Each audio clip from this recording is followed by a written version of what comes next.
नमस्कार दोस्तों, मेरा नाम शक्ति है और आज हम सुनने जा रहे हैं बहुत खौफनाक भूतिया कहानी। बहुत समय पहले की बात है।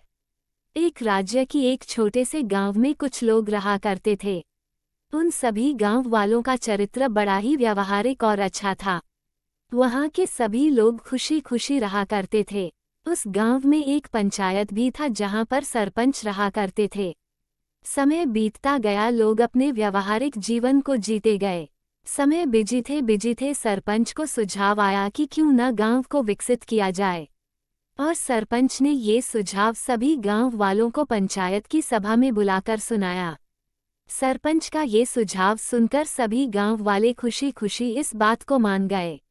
फिर सरपंच ने कलेक्टर, बिल्डर्स और कुछ व्यापारियों से बात करके इस गांव को विकसित करने में जुट गए। गांव में धीरे धीरे हॉस्पिटल, स्कूल और यहाँ तक कि शॉपिंग मॉल भी खोले गए। पूरे गांव में एक ही बढ़िया और शानदार सा शॉपिंग मॉल बनाया गया था। समय बीतता गया और गांव और भी धीरे धीरे विकसित होता गया। गांव में धीरे धीरे आबादी बढ़ने लगी। आसपास के लोग भी उस शॉपिंग मॉल को पसंद करने लगे थे।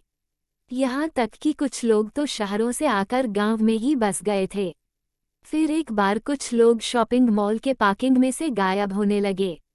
जब गांव की जनसंख्या धीरे धीरे कम होने लगी तो गांव वालों को कुछ आशंका हुई कि लोग क्यों धीरे धीरे गायब हो रहे हैं। सरपंच भी इस बात को लेकर बड़ी ही चिंतित में रहने लगे। लेकिन गांव में कुछ बहादुर लोग भी रहते थे। उन लोगों ने इस समस्या का हल ढूंढना शुरू कर दिया।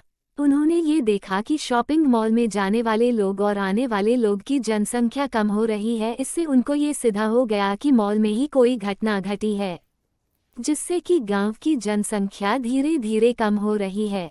जब बहादुर लोगों ने यह बात सरपंच को बताई तो सरपंच ने कहा कि जरूर उस मॉल पर काली साया का प्रकोप है, जिससे कि वहां पर जाने वाले लोग धीरे धीरे मर जा रहे हैं।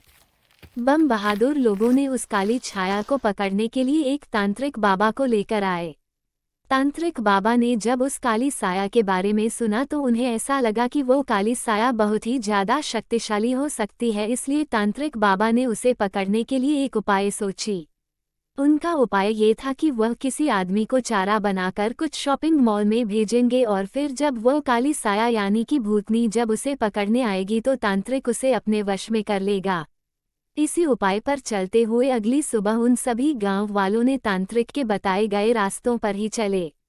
किसी एक आदमी को चारा बनाकर मॉल के अंदर भेजा गया। जब भूतनी उसे